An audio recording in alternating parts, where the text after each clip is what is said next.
그때 고3 때 유일한 목표랄까? 지상 최대의 목표는 섬 탈출이었습니다. 그러니까 여기서만 벗어나자요.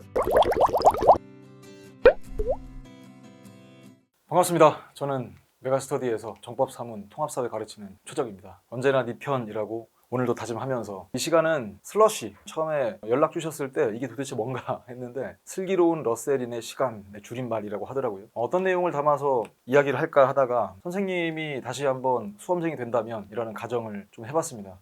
터무니없는 가정이겠지만 선생님이 항상 뭐 메가스터디에서 캐스트를 찍든 현장에서 우리 제자들한테 조언을 할 때는 최적이라는 사람이 뭔가를 이루었기 때문에 그런 건 하나도 없고요. 선생님이 딱 여러분 나이 때 누가 이런 얘기를 해준 적이 없거든요. 학원에 다녀본 적도 없고 해서 반대로 생각해보면 딱 여러분 시기에 누군가 이런 얘기를 해주면 살아가는데 한 번에 다른 방식으로 생각을 해볼 수 있지 않을까 싶어서 소중한 시간을 내어주신 데 대해서 다시 한번 감사의 뜻을 전하면서 선생님이 준비한 건 되게 좀 색다를 겁니다. 절대 권력의 탄생이 무슨 말이냐면 원래 정법 공부를 조금이라도 해본 친구들 혹은 뭐 통합사회 공부할 때 혹은 뭐 중학교 때까지 다양한 정치 제도들을 배워요. 그 중에 권력 분립 제도를 여러분들은 아주 좋은 제도라고 이해하고 있을 겁니다. 권력 분립이 어떤 거냐면 절대 권력이라고 하면 한 사람한테 모든 권력이 다 모아져 있는 거예요. 자기가 법을 만들어 그리고 그에 따라서 뭐 세금을 걷고 쓸 수 있지 않습니까? 자기가 걷겠다는 대로 세금을 걷고 쓸 수 있어요.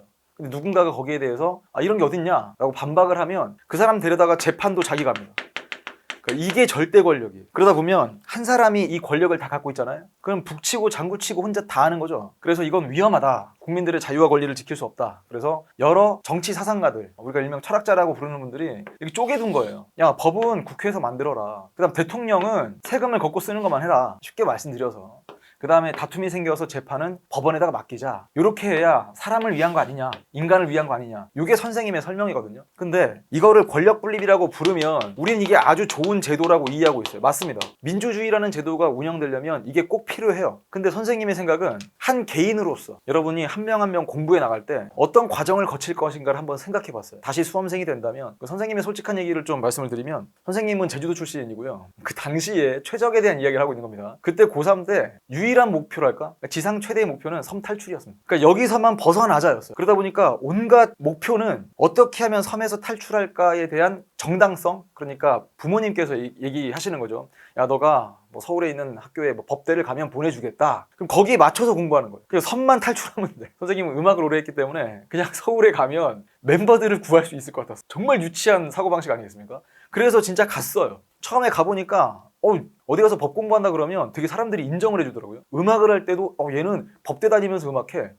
잠깐만, 내가 그냥 음악을 하면 음악만으로 판단을 받으면 되는데 그게 막 수식어가 따라다닙니다. 그러다 보니까 잠깐만, 진짜 내가 하고 있는 게 내가 하고 싶은 게 맞는가 라는 걸 좀 고민을 했었거든요. 자, 이제 한번 들어보세요. 내가 내 삶의 주인이 된다는 게 무슨 말인지를 좀 선생님식으로 설명을 해드리겠습니다. 첫 번째, 법도 여러분이 만드세요. 무슨 말이냐면 우리가 항상 법이라고 하면 국회에서 만들어준 걸 우리 국민들이 따르거든요. 그러니까 어떨 때는 진짜 저런 식으로만 안 만들었으면 내가 사회생활 편하게 했을 텐데 내 삶이 나아지지 않는다. 이러면 어떤 느낌인지 아십니까? 법 만드는 사람은 따로 있고 그걸 지키는 사람은 또 따로 있어요. 근데 그러지 마시고요. 자기 입법이라고 부릅니다. 자기 입법. 이거는 과거에 정말 유명한 철학자들이 계속 이야기했던 것 중에 하나입니다. 내가 따를 원칙과 그 기준을 스스로가 만드는 거예요. 자기 입법. 그 다음에 가서 자기가 세금을 걷고 쓰는 것처럼 그 룰에 따라서 자기가 실천하는 거예요. 근데 세 번째를 선생님이 강조하고 싶은 거예요. 그러다 보면 본인이 알아. 내 계획에 맞게 내가 잘하고 있는 건지를 본인이 알기 때문에 자기가 자기 스스로를 재판할 수 있어요.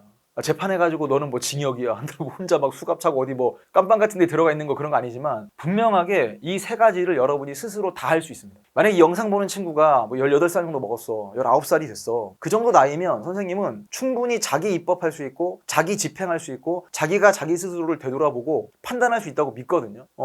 선생님은 정말 그러셨습니까? 선생님은 진짜 100% 그랬다기보다는 이런 생각을 못했어요. 아예. 그래서 이 시간을 딱 빌어서 자, 너가 세운 법에 네가 따르고 그 다음에 거기서 뭔가 부족한 게 있다 그러면 네가 교정하고 그 다음 잘했다 그러면 네가 너한테 칭찬을 해주고 근데 공부를 하다 보면 끊임없이 다른 사람 막 눈치를 봐요. 그럴 수밖에 없어요. 남한테 칭찬받기 위해서, 인정받기 위해서 공부하는 어떤 동기가 생길 수 있거든요. 그걸 나쁘다고 하지 않습니다. 근데 선생님이 다시 한번 수험생으로 되돌아간다면 모든 근거는 선생님 기준으로 찾을 것이고 그다음 모든 것의 판단 기준은 내 스스로 만들 겁니다. 솔직히 그러지 못해가지고 후회가 돼서 여러분한테 이런 얘기를 전하는 거거든요. 나는 나의 삶을 완벽히 장악하겠다. 그러니까 내 삶은 전체를 다 내가 컨트롤하겠다 라고 생각했으면 좋겠어요.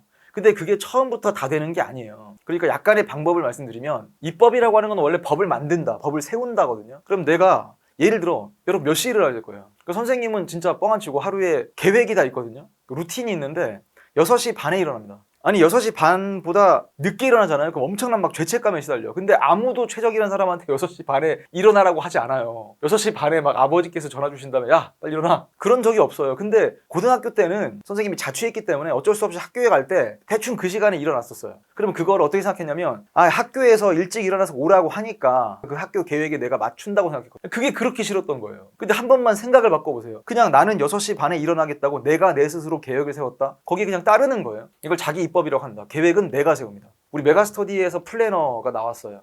선생님도 받아봤습니다. 폼 미쳤습니다.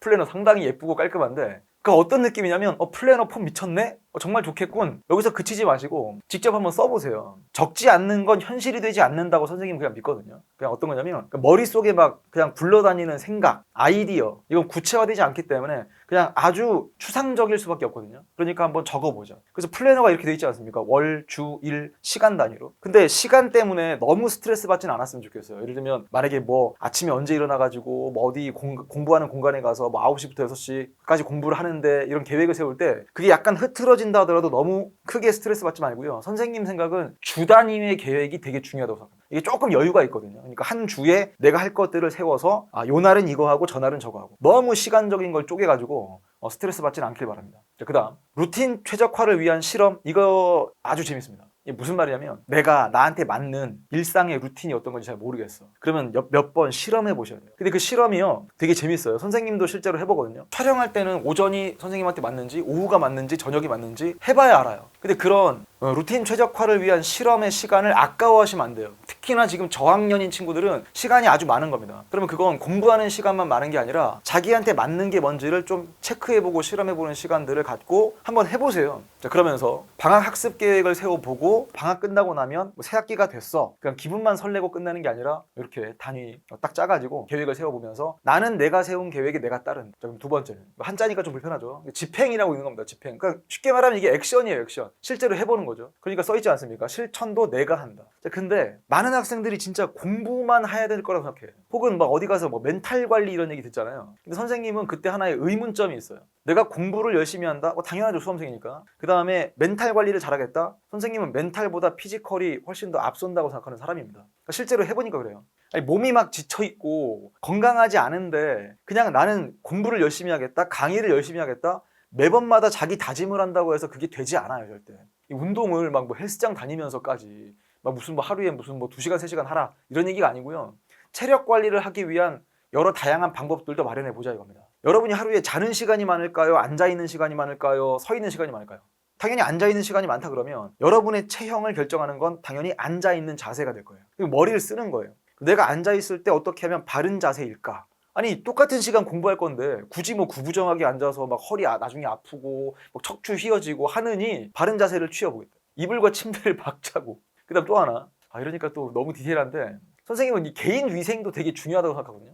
왜 그러냐면 아니 정말 이게 감기에 걸리잖아요. 몸만 힘든 게 아니에요. 정신도 힘들어요. 자기가 자기한테 막 실망해. 난 왜 감기에 걸렸지? 그럼 또 외부에서 원인을 찾겠죠. 우리 뭐 지금 자습하는 공간에 누가 감기 걸렸는데 내가 옮은 건가? 그러느니 손도 중간중간에 씻고. 그 다음에 여름이 된다. 그럼 개인위생 정말 중요하지 않습니까? 그러니까 그때는 뭐 깨끗한 양말도 준비하고 마른 수건도 준비하고 해서 무엇이든 막 방법을 찾았으면 좋겠거든요. 그러니까 그냥 땡 하면 도서관 가서 뭐 독서실 가서 학교 가서 학원 가서 땡 하면 끝나고 오는 사람이 아니라 계속 머리를 좀 굴려보자고요. 같은 시간 동안에 내가 아주 좋은 피지컬과 좋은 멘탈로 공부할 수 있도록 하는 방법들을. 그 다음 잠은 졸릴 때 자는 게 아닙니다 여러분. 선생님도 옛날엔 그랬거든요. 뭐 졸리면 자고 더 안 졸리면 깨겠지. 그게 아니라 아주 양질의 수면을 취하기 위한 노력을 하셔야 돼요. 그러니까 예를 들면 뭐 야식도 먹으면 계속 잠이 잘 안 온다. 먹지 말아야 되고요. 당연히 야식 먹는 걸 누가 싫어합니까? 다시 한번 얘기하지만 우리의 루틴을 맞추기 위해서 여러 가지 참을 것들은 참고 맛있는 게 있으면 자기 전에 훨씬 이른 시간에 먹어야 돼요.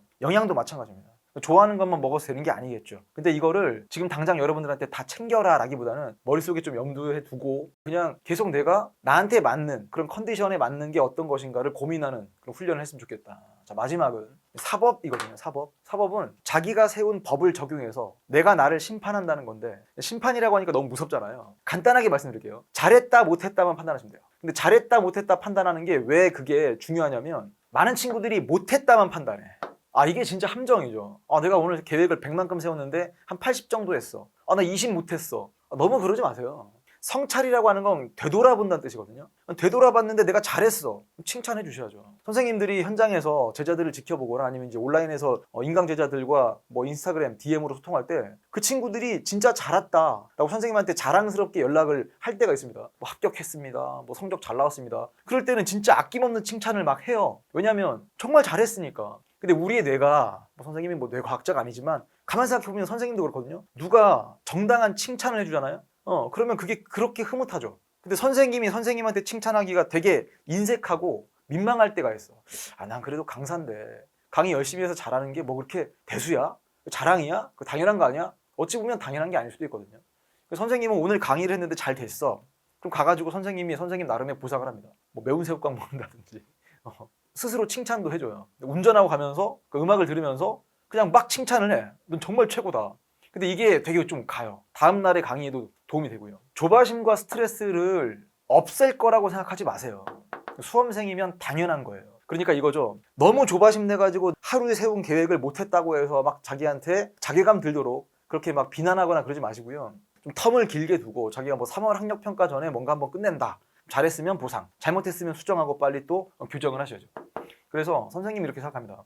스트레스 없는 공부는 불가능. 스트레스 속에서도 어떻게 평정심을 유지하면서 흔들리지 않으면서 자기 계획을 제대로 이행해 나가는가. 마지막은 적절한 보상과 제재. 이거 뭐 사회문 한번 공부해본 친구들은 보상이란 말, 제재란 말 많이 들어봤겠지만 그때 쓰는 말은 아니고요. 여기서는 그냥 내가 나에게 보상해주고 내가 나에게 제재할 수 있다면 완벽한 여러분 삶의 주인공이 될 수 있습니다. 자, 요약하겠습니다. 나는 내가 세운 계획에 내가 따르고 그 계획을 되돌아보면서 내가 나를 심판할 것이다. 그러면 내 삶은 완벽하게 내가 장악할 수 있겠죠. 다시 여러분 나이로 되돌아가면 조금은 더 신나게 공부할 수 있을 것 같습니다. 남들이 시켜서가 아니라 아버지 어머니 기대에 내가 부응하기 위해서가 아니라 내가 세운 계획에 내가 따르고 내가 심판한다. 항상 여러분들 응원하면서 마지막에는 피스를 외칩니다. 이 평화라고 하는 건 세계 평화도 평화지만 항상 여러분의 마음이 안정되고 평온했으면 좋겠거든요. 평화와 평온을 희망한다. 피스. 이게 한때 선생님의 어록 중에 하나였습니다. 되돌아보지 않는 인간은 인간 아님.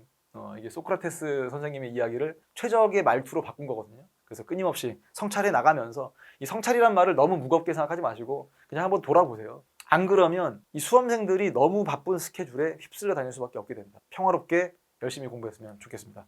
다음에도 또 선생님한테 이런 기회가 주어진다면 또 이야기 잘 구성을 해서 또 전달해 드릴 것을 약속드리면서 다시 한번 응원하겠습니다. 피스 최적이었습니다.